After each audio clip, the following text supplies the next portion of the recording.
집중 분석 이슈타임 시간입니다. YG경제연구소 차영주 소장과 함께 조정이 나타난 우리 증시에서 개인 투자자들의 대응 전략에 대한 이야기 나눠보도록 하겠습니다. 소장님 안녕하십니까? 안녕하십니까? 예. 자, 먼저 오늘 이슈 관련한 뉴스를 먼저 살펴보고 오겠습니다. 화면으로 만나보시죠.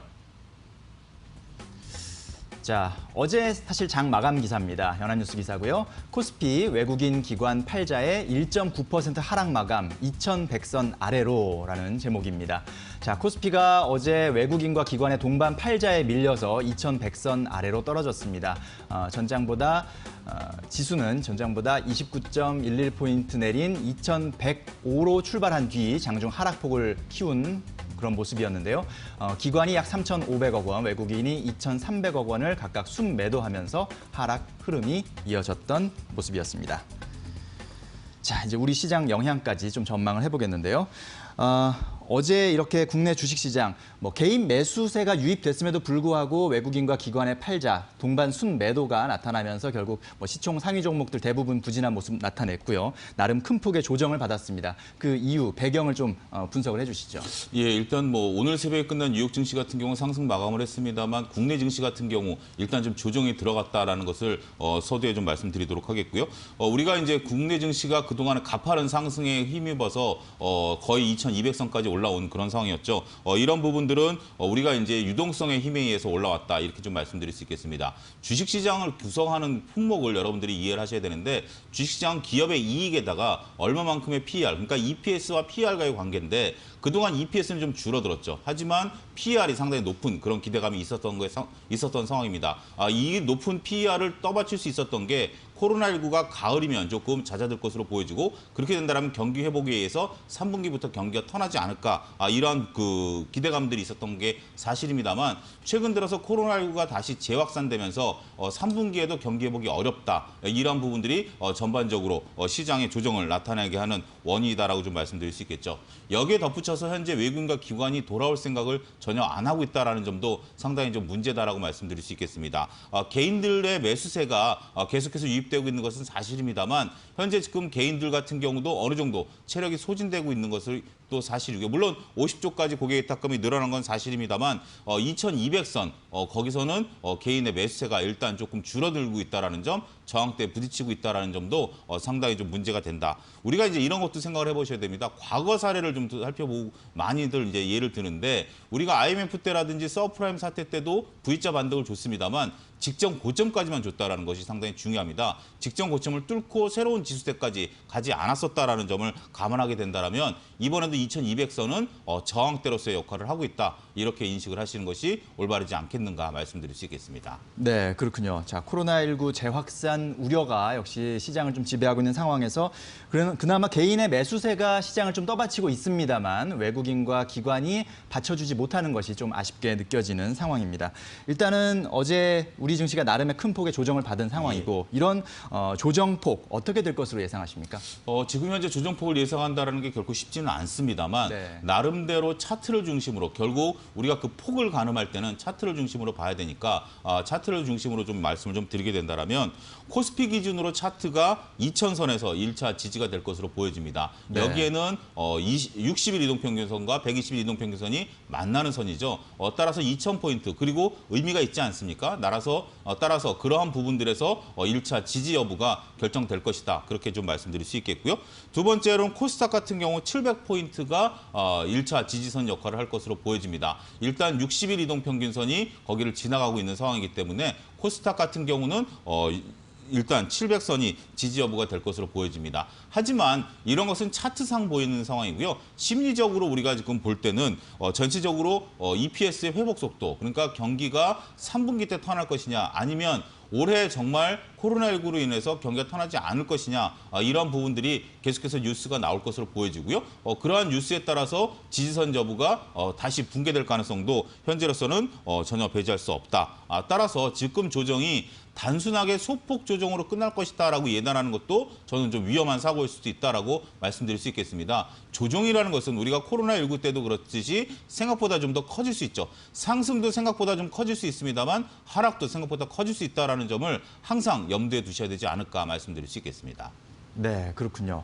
조정도 생각보다 커질 수 있다라는 부분 생각을 하셔야 될 것 같고 코스피는 2000선, 코스닥은 700선이 일단은 1차 지지 시험대가 될 것이다라는 예측을 해주셨습니다. 일단은 뭐 앞에서 계속 봤지만 개인의 매수세, 이 동학 개미 운동이 계속해서 일어나고 있기 때문에 개인의 또 유동성도 상당히 풍부한 상황이고요. 고객 예탁금이 처음으로 이제 50조 원을 넘었다고 하는 뉴스가 나왔으니까요. 자, 이런 상황이기 때문에 그나마 개인의 매수세가 지수를 다시 견인하지 않을까라는 의견도 있거든요. 어떻게 봐야 됩니까? 그렇습니다. 일단은 뭐 조정의 얘기를 하면 항상 이제 말씀하시는 게 대받아쳐서 말씀하시는 게 이제 고객 예탁금이 풍부하니까 네. 그동안에 이제 개인들이 이끌어던 장이 아니냐, 외국인과 기관들은 이제 시장에서 물러났다, 이제 이런 생각들을 많이 하시는데 우리가 이렇게 생각을 하셔야 됩니다. 지금 우리가 떨어질 때는 푹 하고 떨어졌죠. 정말 하고 떨어진 상황에서 지수가 올라올 때는 신규 자금이 들어오면서 이것들은 매물 압박을 받지 않았습니다. 네. 그동안 떨어졌던 상황에서 고객들이 물렸던 자금들이 매도를 한 게 아니라 물렸던 분들도 기다렸죠. 따라서 매수에 의해서 힘이 올라왔습니다. 하지만 이제는 서서히 매물을 이제 매수했던 것들이 조정을 받으면 그런 것들이 매물 압박을 받게 된다는 거죠. 당장 2200선에 그 뒤늦게 주식을 사신 분들 입장에서 본다라면 거의 100포인트 가까이 빠졌으니까 그분들은 좀 불안하죠. 네. 여기서 다시 코로나19가 재확산되면서 불안감이 보이면 여기서 2200까지 반등하면 내가 원금만 돼도 팔아야 되겠다. 이런 심리가 또 지배하게 됩니다. 따라서 과거에 없었던 지수가 조정이 된다면 매물이 이제 쌓이기 시작한다는 거죠. 그러면 반등 시마다 이런 매물들이 출회되면서 반등을 제어할 가능성도 있다라고 말씀드릴 수 있겠습니다. 그리고 최근에 요 며칠 보여주고 있는 상황인데 개인들이 매수세가 전과 같이 똑같이 들어옵니다. 지수가 올라올 때도 들어왔고 지금도 지수가 빠질 때도 들어옵니다. 하지만 이제는 개인의 매수세가 들어와도 지수가 올라가지 못하는 상황들이 연출이 되고 있다는 것은 결국 시장에서 매수보다 매도가 이기고 있는 시장의 헤게모니가 바뀌었다. 이런 것들도 우리가 파악을 해내야 되지 않을까 말씀드릴 수 있겠습니다. 네, 그렇군요. 시장의 상황이 좀 바뀌었기 때문에 뒤늦게 뛰어드신 이제 개인 투자자분들은 다시 지수가 반등했을 때 또 매물을 내놓을 수 있다라는 그런 말씀을 해주셨고요. 자, 그렇다면 지금 시점, 현 시점에서 개인 투자자들은 어떻게 대처를 하는 것이 좋을까요? 상당히 좀 쉽지 않은 그런 상황인데요. 그래도 상황을 좀 냉정히 받아들이셔야 될 것으로 말씀드릴 수 있겠습니다. 일단 현재 차트가 좀 꺾였다. 여러분들이 차트를 지수 일봉 차트를 놓고 한번 현 상황을 전혀 개의치 마시고 차트만 놓고 보십시오. 그러면 차트가 일단 붕괴된 모양이 보일 겁니다. 네. 그렇게 된다면 일단 이익은 좀 실현하시는 게 좋지 않겠는가. 결국 우리가 계좌상의 이익은 이익이 아니죠. 그것을 결국 팔아야만 이익이 되기 때문에 일정 부분 팔아 놓으시는 것도 하나의 방법이 될 것이다. 그렇게 말씀드릴 수 있겠고, 두 번째는 신규 매수는 조금 지켜보고 하셔도 되지 않을까. 오늘 이제 뉴욕 시장이 올라왔기 때문에 다시 지수가 반등하지 않겠는가라고 하는데 많은 그 위대한 투자자들이 얘기할 때는 직전 고점을 뚫어줬을 때 좀 더 주고 사라라는 얘기들을 합니다. 따라서 우리가 좀 싸게 사겠다라는 욕심보다는 차라리 더 주고 확인하고 사겠다. 이런 것들이 낫지 않겠는가. 그리고 또 한 가지는 만약에 여기서 여러분들 만약이라는 것을 좀 대비를 하셔야 되는데 지수가 변동성을 보일 때는 리스크 관리가 필요합니다. 그동안에는 우리가 좀 기다렸으면 다시 올라왔죠. 따라서 리스크 관리가 그렇게 필요 없었던 시장이었습니다만 지금부터는 리스크 관리가 철저히 필요한 시점이다라는 거, 결국 이런 점들을 인식하시는 게 장세에 도움이 되지 않을까 말씀드릴 수 있겠습니다. 네, 그렇군요. 현재 시점에서는 좀 변동성 확대에 대비한 리스크 관리를 하실 때가 됐다라는 말씀, 그리고 이익이 났다면 어느 정도는 좀 실현을 하고 가시는 것도 좋겠다라는 조언이었습니다. 자, 그리고 동학 개미 운동에 뛰어든 우리 개인 투자자들에 대해서 또 조언 한 말씀 해주시죠. 예. 그동안 여러분들이 이제 동학 개미 운동으로 인해서 뭐 수익이 많이 나셨을 것으로 보여집니다. 물론 네. 차별화는 돼 있죠. 어떤 분들은 10%, 어떤 분들은 뭐 100%까지 수익이 날 수도 있었습니다만 냉정히 말씀드려서 운칠기삼이었다. 이거 인정하셔야 됩니다. 예. 지수가 반등을 줬기 때문에 행운 일정 부분 차지했었던 것들 여러분들이 인정하셔야 되겠고요. 이제부터는 그동안에 앞서 언급드렸다시피 편한 투자였다라면 이제부터는 조금 전문가들이 돈을 벌 수 있는 어려운 시장이 될 수도 있다. 결국 다시 주식시장의 본 모습, 리스크 관리를 하지 않는 이상 다시 한번 동학개미 운동이 조금 데미지를 얻을 수 있는 그런 부분들이 될 수 있다는 것들 말씀드릴 수 있겠고요. 따라서 이제부터 종목을 투자하신다면 변동성 확대에 대비한 리스크 관리, 그리고 종목 선택에 있어서는 다른 어느 때보다 조금 신중함이 필요한 그런 자세가 요구되지 않을까 말씀드리도록 하겠습니다. 네, 그동안은 워낙 저렴하게 산 구간들이 있었기 때문에 그렇습니다. 일단 예. 수익률이 좋았을 가능성이 큰데 지금은 또 그렇지 않다. 그렇기 예. 때문에 조금 더 종목 투자에 신중할 필요가 있다라는 조언까지 해주셨습니다.